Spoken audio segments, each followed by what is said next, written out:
Hi everybody, it's Lisa, owner of Peaches Skincare. You can visit us at peachesskincare.com, and I also invite you to follow us on Instagram or Facebook to see a little bit more about who we are and what we can do for you. Also our beliefs in holistic skincare. If you're just tuning in, I do say it a lot, so please forgive me to those who have seen all these videos I've been making. I am a master esthetician of over 30 years.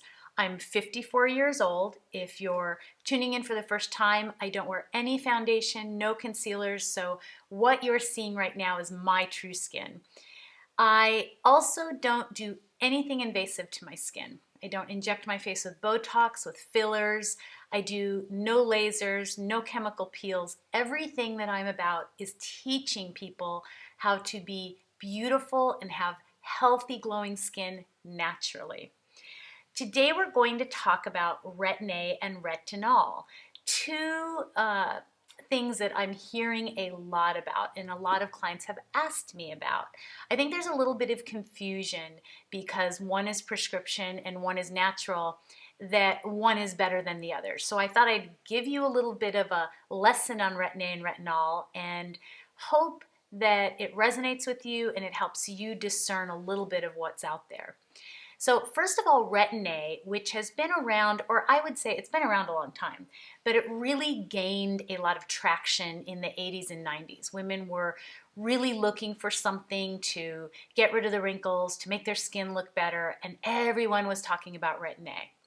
Retin-A is a pharmaceutical, so it's man-made, meaning it is chemical or synthetic. And if you know anything about me by now, I don't like anything chemical or anything synthetic if we can help it. Retin-A does help with the appearance of wrinkles and fine lines, and it does help with acne. Some holistic practitioners believe that it actually thins the skin. And really, if you think about it in a really intelligent way, it kind of does, because it goes in and it starts to peel away the skin, making wrinkles look softer. You might also call that getting rid of the callus layer, which you know I'm a huge advocate of. I think we all have a very thick callus layer on our skin. We do most of our damage before the age of 21 and 22 years old. There's an actual study that has been done on that. And so you've done all of the damage to your skin by then, and then for the rest of your life a lot is coming out or you're redoing damage. So getting rid of that callus layer is really important. It brings up new tissue. So Retin-A, in some holistic practitioners' views, does thin the skin, but maybe we can actually think of that as removing some of the callus layer. Retinol. Retinol is also a vitamin A, only retinol is not synthetic. Retinol can be found in fruits, vegetables, dairy products, and because it's non-synthetic, in my belief, your skin can drink it in more. Your skin wants to take it in easier and it can go to deeper layers of skin. Now, retinol also helps with fine lines and also helps with acne. But the difference is Retin-A is a little bit more standardized. Because it's a pharmaceutical, there has to be standards. They have to have guidance before they will allow it to be a prescription. It's not over the counter, if you will, where Retinol doesn't have as many standards, as many guidelines, because it is over the counter. You see it in a lot of products. You can go walk into any drugstore and you'll see Retinol in so many of the products. But the problem is, how much retinol are they using? How pure is it? Is it watered down? What's it mixed with? So therein lies the problem with retinol. Whereas Retin-A as a pharmaceutical, I think your skin almost doesn't want to take it in, doesn't want to allow it to do a great job. I feel like the skin's natural ability of getting rid of toxins and getting rid of anything in your skin that isn't good in some ways wants to get rid of things that are unnatural to it. So that again is just my holistic opinion and the things that I've seen. Retin-A versus retinol as far as sensitivity. Both can make your skin more sun sensitive. I personally think Retin-A does it a little bit more. Both can make the skin peel a bit. and you have to use it for a while. It'd be just like my video on how to use new products. You've got to give it time to allow the skin to change and to push out all the junk and take in that vitamin A and do great things with it. So it does take time. But here's another thing. If you're washing with junk, if you're washing with essentially water by using things like CeraVe or Cetaphil, you're not really using antioxidants. So you're not helping the vitamin A to do its very best job. So be mindful of that. And again, these are my opinions. I know a lot of you out there are watching YouTubers that are, dermatologists or doctors, and they're telling you to use things like that. But really, when you look at the labels, there's not a lot of value to what those products are doing for your skin.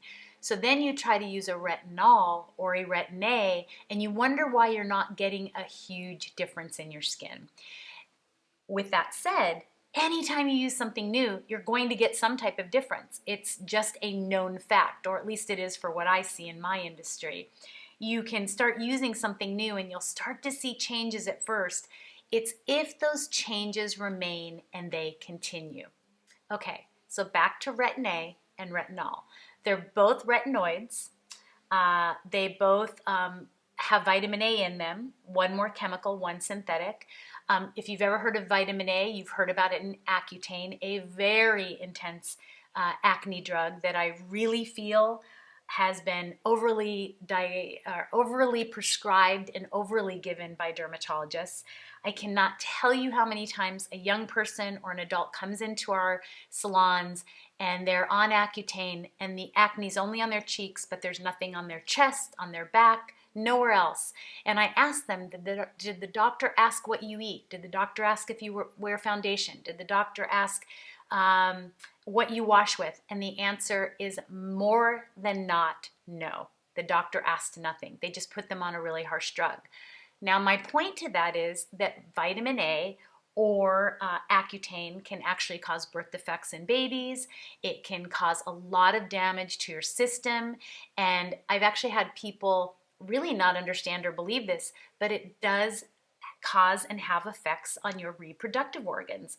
And for many holistic practitioners, we think that goes on for many years before your system cleans it out and gets rid of the issue, if you will. So, Retin-A, retinol, and Accutane all have vitamin A. So one, you don't want to use them if you're pregnant.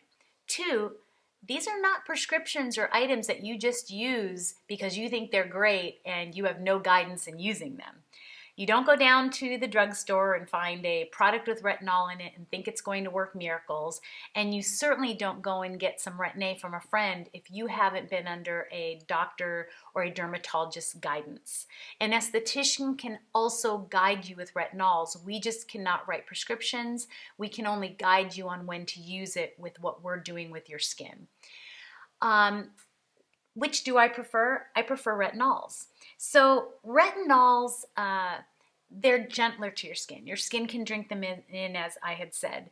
You want to be mindful not to use benzoyl peroxide, and if you do, be aware. Make sure you have guidance with it. I have some clients that use our retinol or our night serum, but I also have them using Persagel, which is a benzoyl peroxide that is time-released. I always tell them, benzoyl peroxide, time-released in a Persagel form, my favorite, will be the one thing that will irritate your skin, will be the one thing that can cause issues. So always let us know if there's a problem. Do I think that you absolutely can't use it with a retinol or Retin-A? I actually don't. I think that you can use it if you have guidance and if your skin can handle it.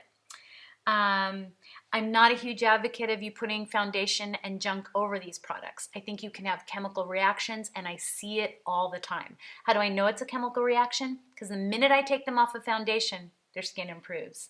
Their skin gets better. So I see that all the time. What are other names for Retin-A? You may see things like Differin or Tazorac. Those are also forms of tretinoin that are Retin-A, that are in prescription form, that might be, I can't even think of the term, an off-brand, if you will. So those are all forms of Retin-A. Remember, they work the same. It's just if you're choosing to use a prescription synthetic over something natural. What retinol do I recommend? Well, I recommend you read your labels. Many skincare companies, as you've heard me tell you, do not list their full list of ingredients, and I don't know why many of you don't understand that. I see so many people talking about so many products out there that don't realize how much damage those products can do to their skin, especially if they're synthetic products. Also, when you're buying something retail, many times it has to be watered down, or there's a lot of fragrance or a lot of fillers in them. So you want to be mindful of that. You can always just go ahead and talk below or comment below and tell me about different retinols you're using, and I can look them up for you and look at the ingredients. But I'll give you an idea of what we put in our retinol. So this is our retinol, and we call it Ageless Night Serum. There's a couple things that we mix with our vitamin A because I like it when you give your vitamin A little superheroes around it to get deeper into the skin and to do more. And two of those things is a palmitol, I can never say it, palmitol tripeptide, and it's a tripeptide 1 and a tripeptide 7. And the reason we use those is because in a study that our chemist did and other studies that have used these ingredients, on main wrinkles, it decreased them by 32%. On deep wrinkles, it decreased them by 39%. And it also lifted the skin by 16%. So when I add that to my vitamin A, it gives it more power. What else do I add? I love daisy flower. When daisy flower is pure and when it's used in a proper way with proper mixing by a chemist, it can be lightening and brightening, and it can stop the overproduction of melanin, which leads to discoloration or melasma or dark spots. So now you've added that to our vitamin A. That makes it even more of a superpower. What is another ingredient? Licorice. Many people don't realize, along with daisy flower, that licorice is a huge antioxidant.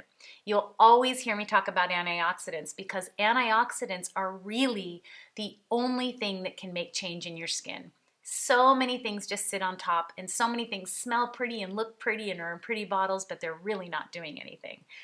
When you add licorice, which is an antioxidant and also a lightener and brightener to those ingredients, it becomes an even bigger superpower. So look for products where you can look at the label, really understand a lot of what's on it. Now you may see things like phenoxyethanol, or you may see something that we have to use as a preservative, but as I've told you before, it is less than 1%, a small amount that you put in to make sure that the product stays stable and it doesn't grow funguses and bacterias. And you know how I all feel about do-it-yourself products at home.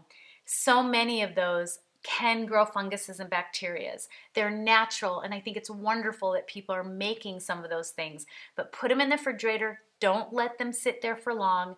And remember, it takes a chemist to mix these things specifically and to make sure that they're stable and that they're not going to cause harm to your skin. So what else can I tell you about retinol and Retin-A?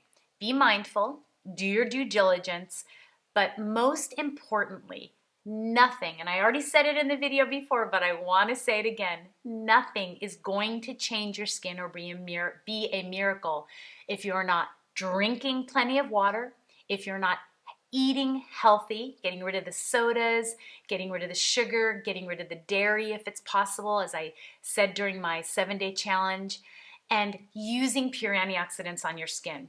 When you do all of those things, when you feed the skin internally and externally, then those things like vitamin C, vitamin A's, so many of the different ingredients that so many people are excited about can actually do their job and do it beneficially for you.